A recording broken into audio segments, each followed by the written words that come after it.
Bien, buenos días jóvenes, clase número 18, ya para segundo medio B.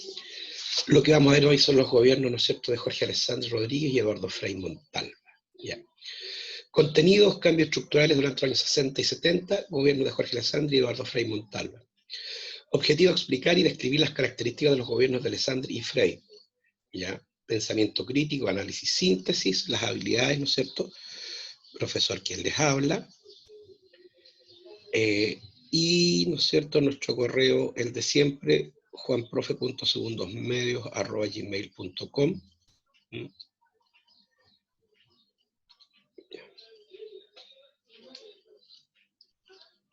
Bien. Recuerden, chicos, que estamos en la Guerra Fría, enfrentamiento ideológico, ¿no es cierto?, entre dos modelos de organizar la sociedad diametralmente opuestos. El comunismo, por un lado, liderado por... Profesor, no se ve la pantalla, se ve en negro. ¿No ven la diapositiva? No. No, profe. ¿No? ¿Va? No. A ver, inmediatamente. Allí. Ahí sí. ¿Sí? Ahí se ve. Década de los 60, contexto mundial, les decía, ¿no es cierto?, Guerra Fría y enfrentamiento ideológico entre el capitalismo, ¿no es cierto?, representado por Estados Unidos de Norteamérica, ¿ya?, y el comunismo, ¿no es cierto?, representado por la Unión Soviética. Liberalismo, también conocido como capitalismo durante la Guerra Fría, y marxismo, conocido como comunismo durante la Guerra Fría. Aquí tenemos, ¿no es cierto?, el caso emblemático de la isla de Cuba, la crisis de los misiles, la Revolución Cubana, don Fidel Castro, ¿cierto?, Ernesto Guevara de la Serna, más conocido como el Che, los hippies, ¿no es cierto?, aquí tenemos a don Jorge Alessandri Rodríguez, hijo del presidente Arturo Alessandri Palma, don Eduardo Frei Montalva, papá de Arturo Frei Ruiz Tagle, y acá tenemos, ¿no es cierto?, al doctor Salvador Allende Gossens.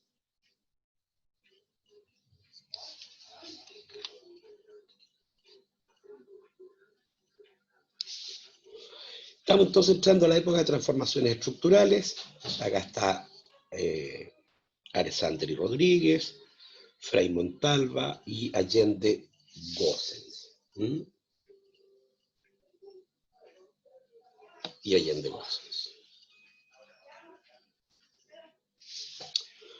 Vamos a comenzar con don Jorge Alessandri Rodríguez, que gobernó entre el año 1958 y 1964.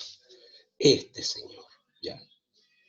Tío abuelo del actual alcalde de Santiago, don Felipe Alessandri. Biografía. Este señor nació el 19 de mayo de 1896, es hijo de Arturo Alessandri Palma y de Rosa Esther Rodríguez.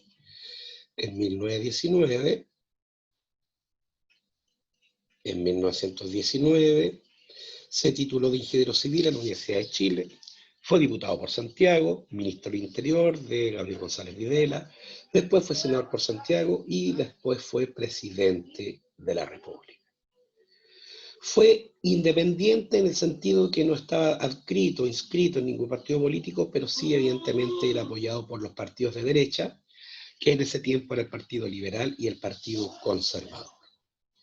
Este señor muere en 1894 producto de una trombosis cerebral, ¿no es cierto?, y muere 2 años después, en 1986. Algo que le correspondió vivir a este presidente fue el gran terremoto de Valdivia, que ocurre el 28 de mayo de 1960. El epicentro fue en Lumaco, Araucanía, magnitud 9,5, ya en la escala de Richter, el más potente registrado en la historia de la humanidad. Puede que antes haya habido otros más grandes, pero el terremoto más grande registrado hasta el momento es el de Chile en Valdivia en el año 1960. También produjo un maremoto y la erupción del volcán Puyehue. A él le decían el paleta, ¿eh? El presidente Alessandri y Rodríguez le decían el paleta. A su papá le decían el león de Tarapacá, ¿recuerdan? Su tarea, sería, su tarea central sería formular un plan de fomento a la producción y la lucha contra la inflación, es decir, el aumento sostenido en el nivel de los precios. Eso es la inflación, cuando las cosas empiezan a subir, a subir, a subir, y los sueldos quedan igual, a eso se le llama inflación. Este programa económico tuvo éxito en el periodo 1958-1960, mejorando todos los índices económicos. Recordemos que es el ingeniero civil. Pero en mayo de 1960 ocurrió el terremoto de Concepción. Las grandes pérdidas ocasionadas obligaron a gastar los excedentes comerciales que habían dejado las exportaciones de la etapa anterior. O sea, su programa político de gobierno se vio truncado por el gran terremoto del año 60. A fines de 1961 se produjo una crisis debido al déficit de la balanza comercial, provocado por un aumento explosivo de las importaciones, produciéndose una escasez de dólares, y no hubo más remedio que devaluar el dinero. Así que don Arturo Alessandri cambió el peso por el escudo, ¿ya? Ocasionó un agudo descenso en las inversiones industriales y una nueva evaluación que desató la elevación del costo de la vida ya a un 27.7% en 1962 al 50% en 1964. Esa era la inflación, 27.7% en 1962 y el 50% en 1964. En la actualidad manejamos una inflación del orden del 4 o 5%. Imagínense en ese tiempo un 27% y un 50%. ¿Ya? Desde el punto de vista de la situación social, después del terremoto se generó un ciclo de protestas sociales y exigieron a Alessandri un reajuste en los sueldos y salarios.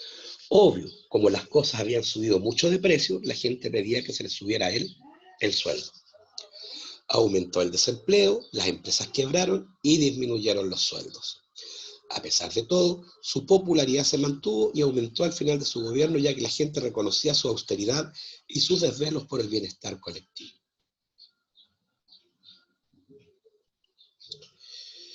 Alianzas políticas durante su gobierno.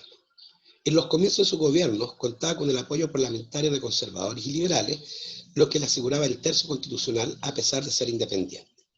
Sin embargo, después de las elecciones de 1961, se vio obligado a aliarse con el Partido Radical. Así fue como formó el Frente Nacional o Alianza Radical Liberal Conservadora. Su gobierno llegó a contar con 84 diputados. Recordemos que el gobierno liberal es un gobierno de centro y por lo tanto a veces se aliaba con la izquierda y a veces se aliaba con la derecha.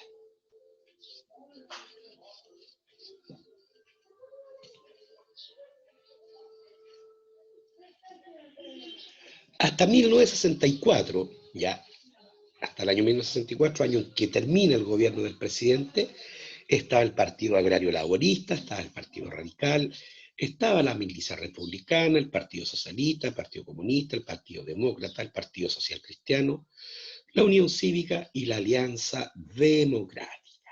¿Ya? En las elecciones de 1958, aquí está Jorge Alessandri, Luis Bossay Leiva, Antonio Zamorano Herrera, Salvador Allende Gossen y Eduardo Frei Montalva. ¿Ya? Él gana con el 31.2% de los votos. No tiene mayoría absoluta, es decir, 50% más uno. ¿Qué decía la Constitución del año 25, la que hizo su papá?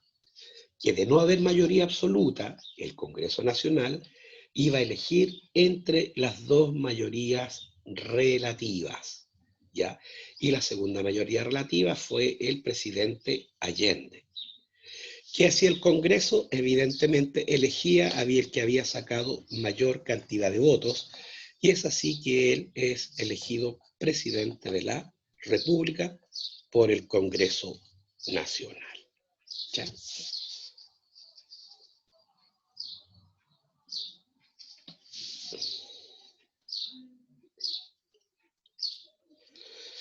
Después, el año 70, él vuelve a postularse a la presidencia y compite con Salvador Allende, con Radomiro Tomic y, evidentemente, don Jorge Alessandri.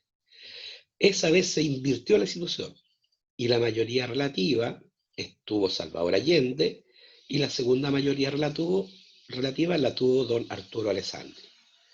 El Congreso nuevamente tuvo que elegir entre las dos mayorías relativas y una vez que la Unidad Popular, es decir, el conjunto de alianza política de partidos políticos de izquierda que llevó a Salvador Allende al poder, la Unidad Popular, firmó la Carta de Garantías Constitucionales a la Democracia Cristiana, obtuvo los votos y Allende es elegido presidente y pierde la elección, ¿no es cierto?, el señor Alessandri. La relación con la Iglesia. Alessandri era católico, por lo cual no existían conflictos con la Iglesia. En 1963 la Iglesia Católica fundó la INPROA, Instituto de Promoción Agrícola, destinado a realizar su propia reforma agraria en fondos de su propiedad. El 4 de diciembre de 1958 muere el arzobispo de los pobres y primer cardenal chileno, José María Caro. Este señor. Hay toda una población en Santiago, ¿no es cierto?, que llega el nombre del primer cardenal chileno, don José María Caro. Su provincia natal ahora lleva su nombre. Ya en el año 1961, Caro es reemplazado por don Raúl Silva Enríquez, otro gran sacerdote de la Iglesia Cristiana que hizo mucho por la historia de este país. Hoy día, desgraciadamente, por problemas, ¿no es cierto?, de abusos, de corrupción, la Iglesia Católica, que ha sido muy importante en la historia de nuestro país, está muy desprestigiada. En relación a la política interior, la política económica impuesta por Alessandri comenzó a mostrar señales de deterioro. Esto unido a unas demandas salariales no escuchadas, provocando un clima de agitación social. En ese periodo, más de 100.000 personas estaban en huelga y pedían el fin de lo que ellos consideraban la dictadura económica implantada por Alessandri. Luego del golpe de Estado de 1973, colaboró con el régimen militar, interviniendo en la forma definitiva del proyecto de nueva constitución. En relación a las relaciones exteriores, debió enfrentar conflictos limítrofes con Argentina, en la zona de Palena, y con Bolivia por el río Lauca, conflicto que sigue hasta el día de hoy. Chile se adhirió al Tratado de Montevideo y pasó a formar parte de la Asociación Latinoamericana de Libre Comercio, ALALC, en 1960. ALALC, Esfuerzo Común para un Destino Mejor. ¿Ya? La Asociación Latinoamericana de Libre Comercio buscaba, ¿no es cierto?, mejorar los intercambios comerciales entre los países de Latinoamérica, rebajando aranceles, ¿no es cierto?, para así potenciar sus economías. Política para la reducción de armamentos en América Latina, estableció relaciones diplomáticas con los nuevos estados independientes de África y Asia, y rompió relaciones diplomáticas con el gobierno de Cuba en 1964. Recordemos que Alessandri es de derecha, y Castro y sus seguidores son de izquierda, ¿no es cierto?, marxistas. Educación y cultura. Se crearon cerca de 1.000 escuelas primarias, más de 40 liceos y 39 establecimientos de enseñanza técnico-profesional. La televisión se establece bajo el control de las universidades de Chile y Católica y se crearon las asociaciones de ahorro y préstamos. Se cubre el Campeonato Mundial de Fútbol que se realiza en Chile en junio de 1962. Se construyeron más de 150.000 viviendas y más de 30.000 familias fueron erradicadas de las poblaciones callampas. Se pavimenta el camino de Santiago a Puerto Montt, se promulga la ley de revalorización de pensiones, participa en la Alianza para el Progreso impulsada por John Kennedy, hace la primera reforma agraria en 1962, crea la CORA, Comisión de Reforma Agraria, crea el INDAP, Instituto de Desarrollo Agropecuario, funda la empresa de telecomunicaciones Entel, la que después va a ser privatizada por el general Pinochet, y crea la Empresa Nacional de Minería, la ENAMI. ¿Ya? Y lo más importante de esto es que crea la primera reforma agraria.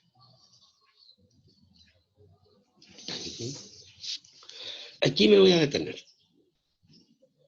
Desde la colonia, chicos, desde la colonia hasta 1962, el campo chileno se caracterizaba porque la propiedad de la tierra le pertenecía a muy pocas familias.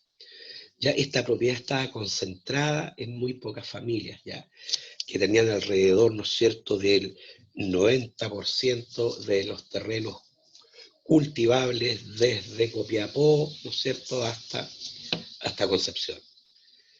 Estas propiedades se llamaban haciendas, también conocidas como fundos, ya, en donde esta familia, ¿no es cierto?, ejercía gran poder sobre todos sus trabajadores, los que eran peones, trabajadores libres, y los trabajadores libres, ¿no es cierto?, y los inquilinos, que eran trabajadores ya que trabajaban a cambio de un pequeño salario y una porción de tierra que ellos cultivaban. Esta situación venía desde la colonia y en el gobierno del presidente Alessandri, y presionado por John Kennedy a través de la Alianza para el Progreso, ya empieza a comprarle terrenos a los dueños de los fondos de las haciendas para entregarle la propiedad a los campesinos. Fue un buen intento, la iglesia hizo lo suyo con los terrenos de la iglesia, pero los críticos, ¿no es cierto?, dijeron que era muy poco lo que se había expropiado, eran muy pocos los nuevos propietarios, por lo tanto a su reforma le llamaron la reforma de Macetero. ¿Ya?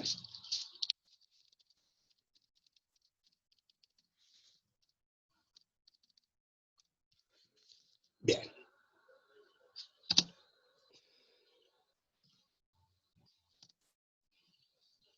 ¿Alguna pregunta, chicos, hasta acá? Un gobierno de don Jorge Alessandri Rodríguez. Profe, Dígame. esto pasó porque, o sea, después del terremoto, ¿no? ¿La reforma agraria? Sí. O sea, antes como los cambios sociales y los económicos. Durante todo su periodo. Antes, en este tiempo, los presidentes duraban 6 años, no 4 como ahora. Y el gobierno entre el año 58 hasta el 64. En un primer periodo les fue súper bien desde el punto de vista económico, pero una vez que llegó el terremoto, todos los esfuerzos del país tuvieron que ir, ¿no es cierto?, para reconstruir la zona devastada. Y eso creó inflación, creó pérdidas de trabajo, creó protestas, huelgas, ¿no es cierto?, enfrentamientos y un cierto desorden social producto de la inestabilidad de la economía, producto a su vez de lo que es el terremoto del año 60 en Valdivia. ¿Y por qué se empieza la reforma agraria? Es porque se le empieza a dar tierra a los campesinos para que la trabajen, ¿ya? Porque la Alianza para el Progreso, impulsada por Estados Unidos y el presidente Kennedy, en su diagnóstico establecieron que uno de los grandes problemas de Chile era que muchas personas vivían en el campo, pero que no tenían acceso a la propiedad de la tierra. Y eso había que arreglarlo. A eso se le llamó la reforma agraria. Y él hizo la primera el año 62. Esto lo va a continuar el presidente Frei Montalva y va a ser profundizada por el presidente Allende. El presidente Pinochet, durante su gobierno, va a restituir tierras, ¿no es cierto?, a los hacendados, y así va a ir el cuento hasta el día de hoy. ¿Alguna otra pregunta? No. 28 de 40. Tan poquitos que habemos. ¿No? Continuamos entonces, chicos. Ahora vamos con el gobierno de don Eduardo Frei Montalva, 1964-1970. El lema de su gobierno fue Revolución en Libertad. ¿Ya? Él es de la democracia cristiana, es decir, un partido de centro. Aquí está la famosa marcha de la patria joven, ¿no es cierto?, que es la que lo proclama. En 1964, el presidente hace este discurso. Vienen desde Arica, cruzan Tarapacá, van por Concón, por Placilla. Miren cómo montan sobre la cuesta de Chacabuco. Mire los otros cómo pasan por Cancha Rayada, por Rancagua y llegan a Maipú. Padre, ¿quiénes son? ¿Son los demócratas cristianos? No, son más que eso. ¿Son los freístas? No, hijo, mucho más que eso. ¿Qué son, padre? Hijo, ¿no ves las banderas? Son los mismos, los de 1810, los de 1879, los de 1891. Son la patria. Sí, amigos míos, ustedes son eso, son la patria. Son la patria, gracias a Dios. La llamada Marcha de la Patria Joven, que proclama al presidente Frei Montalva. Principales elementos característicos del gobierno de Eduardo Frei Montalva: la reforma agraria, la chilenización del cobre, la reforma educacional, la promoción popular y el fin de su gobierno, que se caracterizó por el conflicto y la polarización. ¿Ya? El conflicto y la polarización.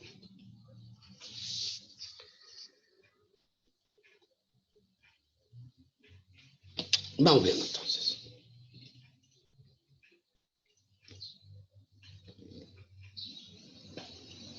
Pero antes de entrarnos en cada uno de los elementos que caracterizan al gobierno, veamos cómo evaluaba el mismo Frei su gobierno en el año 1967. En Chile, la democracia cristiana llamó al pueblo a realizar una revolución de libertad que el gobierno está llevando adelante con el apoyo de los sectores populares y de las grandes mayorías nacionales y con el sustento de un partido fuerte. ¿Ya?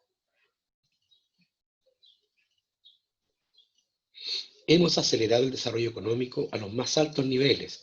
Hemos establecido al mismo tiempo una drástica redistribución de la renta nacional a través de una reforma tributaria, de una política de remuneraciones, de una inmensa inversión social en un plan de promoción popular que el país hasta ahora no había conocido en su historia.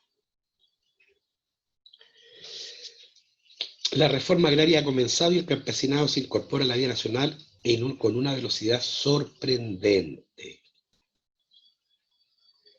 El gobierno ha iniciado la recuperación de la propiedad de las riquezas básicas para el Estado chileno. Los convenios del cobre significan que el gobierno de Chile adquiere el 51% de las grandes mineras del cobre que están en propiedad de los norteamericanos: Chuquicamata, El Salvador, Potrerillos, El Teniente. ¿Ya? Convenios del cobre que significa que el gobierno de Chile adquiere el 51% de la mina más grande del mundo y que tiene una participación en todas las grandes industrias que se establezcan relativas al cobre de un 25% como mínimo. Durante el gobierno de Eduardo Frei se dictó la segunda ley de reforma agraria, la ley 16.640 del año 1967, que contemplaba cambios más radicales que la anterior. También el presidente Frei debió operar en los primeros años de su mandato con la ley anterior. La principal meta de las leyes de reforma agraria y de sindicalización campesina, aprobadas en enero de 1967, fue la expropiación de latifundios y la redistribución de la tierra que estaba subexplotada.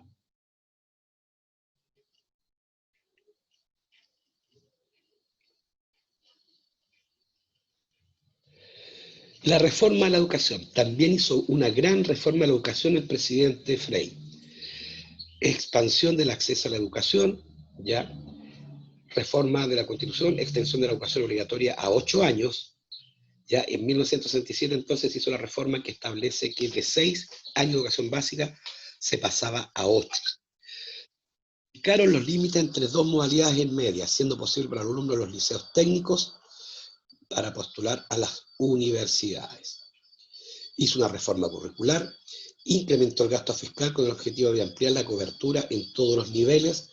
Fue cuando se empezó a ir a clases en la mañana y en las tardes. Para 1970 se alcanzó una cobertura básica universal, ¿ya? De 10.000 jóvenes, ¿ya? En el año 1865, en 1977 ya el 97%, ya de las personas, de los jóvenes, de los niños, asistían, ¿no es cierto?, a la educación básica. Un gran logro de este presidente, ¿ah? Hay que reconocerlo. Él creía que el desarrollo y el futuro de un país está en la educación, y eso es una gran verdad, muchachos.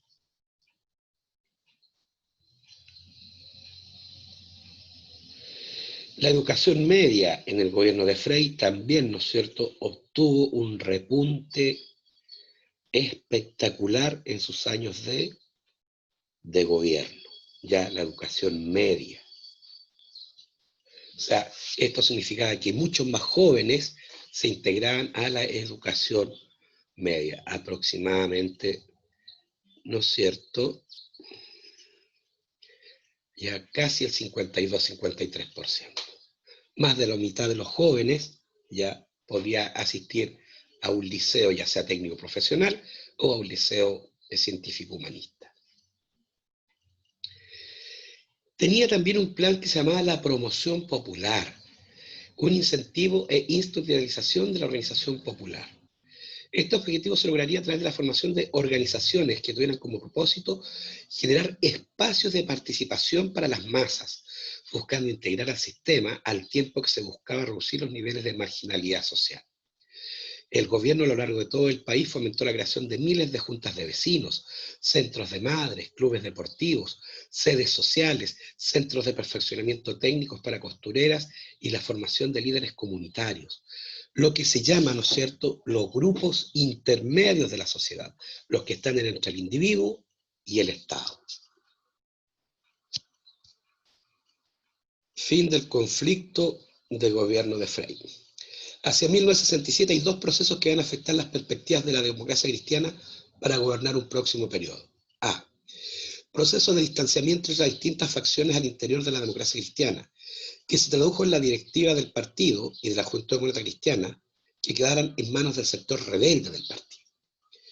Proceso de polarización, que se profundizaría en los próximos años y que ayudó a tensionar al mismo Partido Demócrata Cristiano, al tiempo que se fortalecieron los proyectos más intransigentes desde la derecha y la izquierda. Comienza, muchachos, un proceso de polarización política, polos. Los polos por definición son opuestos, no tienen ningún espacio donde se pueda dialogar. Y aquí ya la Guerra Fría llega a Chile, pero con todo. Ya aquí ya se empieza a hablar de si queremos una sociedad capitalista o una sociedad socialista.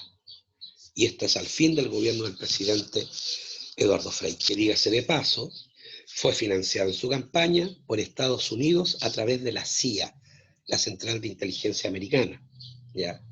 Y con el apoyo de los votos de la derecha, Partido Liberal y Conservador, quienes no llegaron candidato para así concentrar sus votaciones en él y lograr la derrota del proyecto socialista de Salvador Allende. Recuerden que estamos en la Guerra Fría.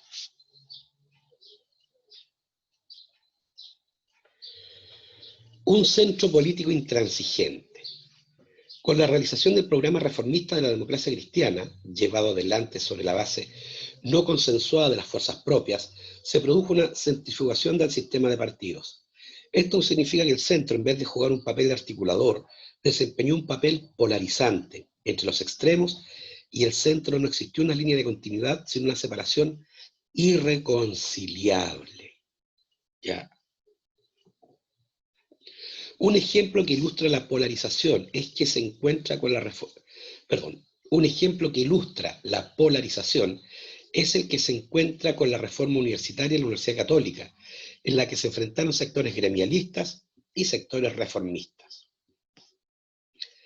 La misma democracia cristiana cumplió un rol importante en la polarización, al plantearse como un centro que podía gobernar solo, sin desarrollar alianzas. Por último, cuando pensamos en la polarización, tenemos que pensar en el fortalecimiento de ideas extremas, expresadas estas en varias organizaciones de distinta índole. Para finalizar, Y después del 4, ¿qué? Perspectiva de Chile después de las elecciones presidenciales.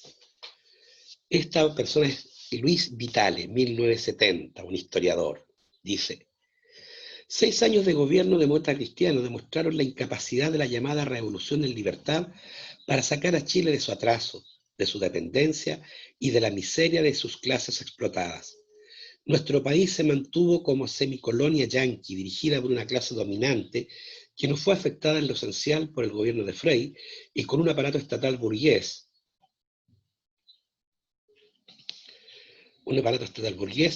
reforzado por quienes un día prometieron una patria joven en la que habría una mayor participación del pueblo.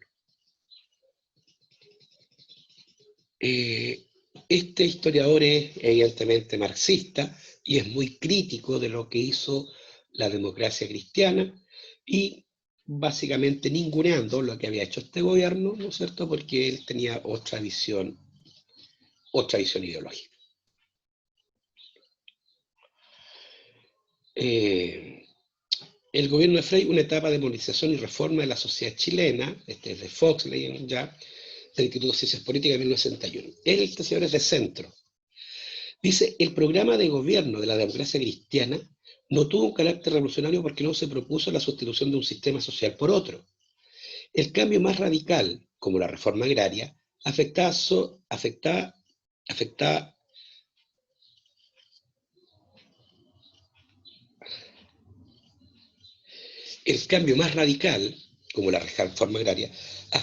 sector del sistema social vigente. La organización del pueblo para su participación en el poder constituyó un aspecto del programa con un carácter potencialmente revolucionario. La definición de su carácter dependería del alcance que se podría dar a los enunciados formulados. El programa propuesto a la ciudadanía fue cumplido en su mayor parte. Esto significó realizar cambios radicales en algunos sectores del sistema social, pero la sociedad global experimentó un proceso de modernización y reforma más que una revolución. Ellos, según el Foxley, ya decía que más que una revolución en libertad, ya lo que hizo no fue una revolución, fue un proceso de modernización, reformó la posesión de la tierra con la reforma agraria, pero que no cambió un sistema social por otro.